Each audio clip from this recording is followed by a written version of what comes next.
There's a person you know whose life looks small from the outside. Same few streets, same handful of people. A job that doesn't impress anyone at dinner parties. No big plans announced, no next thing being chased. And yet, they seem genuinely fine. Better than fine sometimes. Lighter than people with far more going on. Most people read this as settling, as a lack of ambition, or a quiet giving up. As someone who's stopped reaching. It's almost never that. Because there's a specific kind of person who deliberately keeps their life small. And it isn't because they couldn't want more. Something else is running underneath. A different relationship with enough, with attention, with what a life is actually for. And it shows up in patterns. Small, recognizable ones.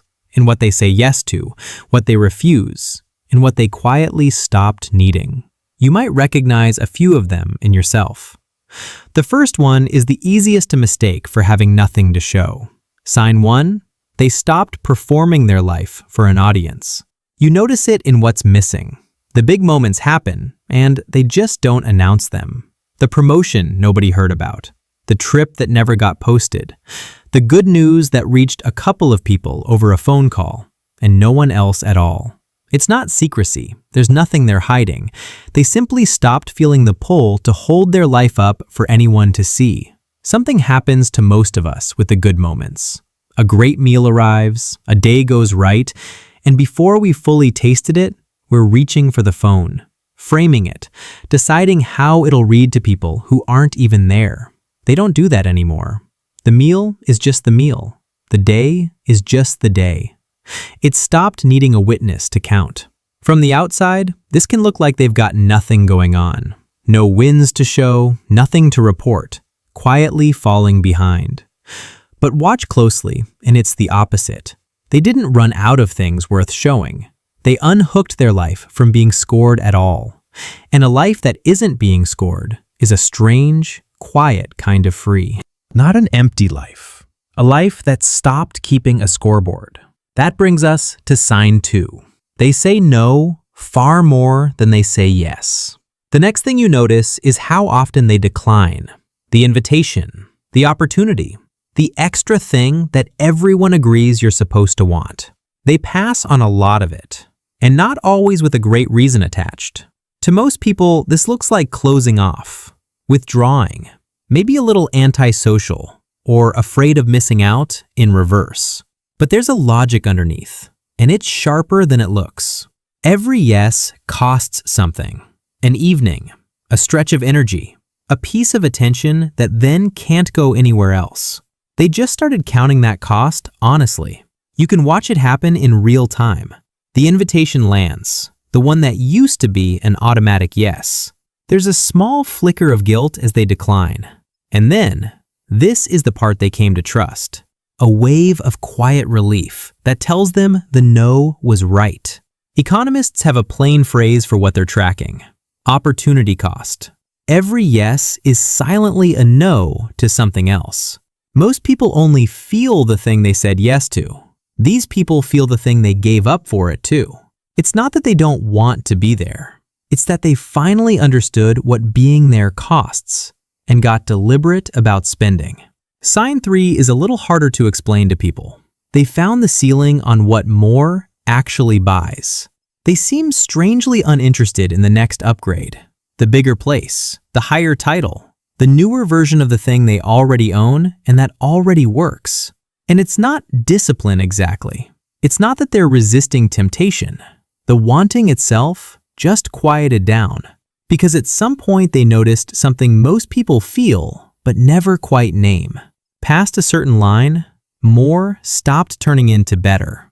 The raise landed, and life felt the same by Tuesday. The upgrade thrilled for a week, then became the new normal, and the wanting simply moved to the next thing. Psychologists call it the hedonic treadmill. Whatever you gain, your satisfaction quietly resets to where it started, so the chase never actually ends. It's running faster and faster, on a belt that speeds up to match you, and looking up one day to realize you haven't moved. You probably already knew the upgrades stopped exciting you the way they used to. What you might not have named is why. It's not that you lost your ambition. It's that you'd already crossed the line where more stops adding anything, and some part of you did the math and quietly stepped off the belt. Which leads into sign 4. They protect their attention like it's the whole game. Once they've stepped off, they get protective of something most people spend without noticing. Their attention, their focus, the thing that's actually doing the living. Fewer feeds, fewer notifications, fewer half-open loops running in the background of every moment. It can look like they're out of touch, missing things, not plugged into whatever everyone's tracking this week. But they worked something out. Attention is the real currency of a life. Not time, exactly. Attention. You can have hours and feel none of them because your focus was somewhere else the whole way through. You felt the difference. The meal you actually tasted versus the 10 you ate while scrolling. The conversation you were fully inside versus the one you half heard while your mind ran errands. So they do small, deliberate things. The phone left in another room. The single conversation given all of them. The evening that isn't quietly shared with a screen. From the outside, it looks like missing out. From the inside, it's the opposite. A refusal to let their whole life get spent in fragments. A little here, a little there, never all in one place. And there's something specific they're protecting by doing this. Something most people are losing so gradually they never notice it's gone. Which points at the thing underneath all of this. Sign 5 is the one the others grow out of. Their happiness doesn't depend on the next thing. Because none of the earlier signs are the root. They're branches. This is what they all grow out of. Underneath the no's and the downgrades and the guarded attention, there's one quiet thing in place.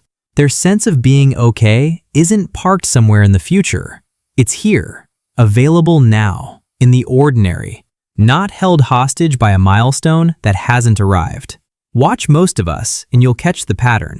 I'll feel settled once the promotion lands, once we move, once this next thing resolves.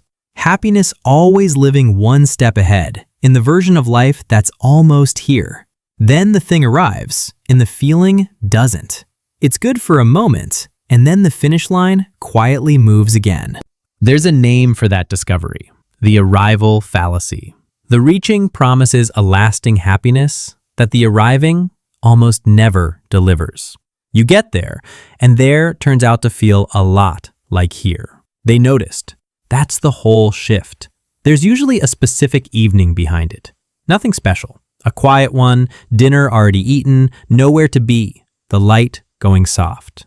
And a small, almost startling realization landing. This is fine. This is actually enough. This ordinary evening is the thing I kept deferring. The life I kept saying I'd get to once everything else was handled. Layer 1, you might already know. I stopped waiting to be happy later. Layer 2 is the part worth sitting with. It's because you finally noticed that later never actually pays out the way it keeps promising to. And this contentment, it's rarely something they were simply born with. Usually, it was learned the long way, after years on the treadmill. Which is why what comes next costs them something. That steadiness leads into sign 6. They're willing to look like they're not winning. That steadiness lets them do something most people can't quite bring themselves to. Look to the outside world like they're not winning. They've opted out of the visible markers. The title that signals status, the lifestyle that photographs well, the list of achievements you can recite when someone asks what you've been up to. And they seem oddly fine being read as unambitious, behind, coasting. You see it at the reunion. The circle forms, everyone trading updates. The new title, the second house, the kid who got into the school. Then it comes around to them, and they just say, honestly, not much. Things are good. And someone smiles a little too kindly and says, oh, so you're still doing the same thing? There it is, the soft little verdict. Still, as in stalled, as in everyone moved and you didn't. And the strange thing is how little it lands. The word that would have burned for a week a few years ago just passes through. Because they know something the question doesn't. Same job, same house, same life, and they're happier inside it than most of the people at that table are inside theirs. From the outside, this looks like they gave up, lost the drive, settled for less. But it's not that they stopped being able to compete. They stopped agreeing the game was worth winning. They genuinely rather live a life that feels right than one that sounds impressive going around a circle. It costs them something to be underestimated like that, quietly and often. They just decided that price was cheaper than the alternative, spending the whole life impressing the table and feeling none of it. Sign 7. They let enough be enough. And underneath even that, there's a rarer thing still. Something most people never let themselves have. An off switch on wanting. Not resignation, not the grim acceptance of someone who gave up on more. A real, settled sense of enough. A genuine ceiling on need that lets them actually stop and stand inside what they have, instead of leaning perpetually toward what's next. Most of us never get to feel this. There's always a next rung, always a reason the current amount is a way station and not a destination. Enough stays permanently one step further out than wherever we are. They arrived at it. The quiet realization that they weren't waiting for anything, that the life they had wasn't the rough draft of a better one coming later. It was the thing itself, already here, already complete enough to live in. There's a specific relief in that no one really talks about, the permission to stop wanting, to let the reaching hand finally rest. Which brings us to the last sign, and the one that reframes all the others. Sign 8. The smallness was never the point. Room was. From the outside, everything so far reads as a life of less. Less activity, less ambition, less reach. A subtraction, sign after sign. The no's, the downgrades, the refusals. But the smallness was never the goal. That's the part people miss entirely. Every no was clearing something. Every downgrade was making space. Every refusal to chase the next thing was room being opened up for the few things that actually matter to them to be felt all the way through, instead of crowded to the edges of a life too full to notice them. Think about what a pared down life let them be fully present for. The slow morning that a busier life would have swallowed. The friendship given real time instead of leftover minutes. The ordinary hour with someone they love, undivided, undistracted, actually there for it. A bigger, louder, more impressive life doesn't have room for that. It crowds those things to the margins and calls it success. From the outside, it all looked like subtraction for its own sake, emptying a life out. It was subtraction in service of depth. And here's the thing the whole quiet life has been circling. A small life isn't a lesser life. It's a life with room to actually be lived. Most people never make that room and never quite understand why. With so much going on, they feel so little of it. So put it together, and here's what it isn't. It isn't settling. It isn't a lack of ambition. It isn't a smaller person quietly giving up on a bigger life. It's someone who redesigned the whole thing around what actually registers as a life well lived and cleared everything else out of the way to feel it. Here's the shift worth holding, if any of this landed. The move was never about wanting less for its own sake.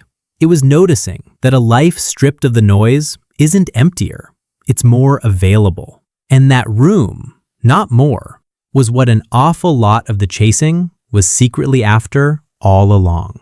They didn't lower their standards for a good life. They raised them, past all the things that were only ever standing in for one. That's the whole of it. Not a smaller life. A life with room to breathe. If this one landed, the thread runs on into the people who learned to feel content with very little. The ones who stopped chasing more and somehow ended up with everything. That one's worth staying for, too.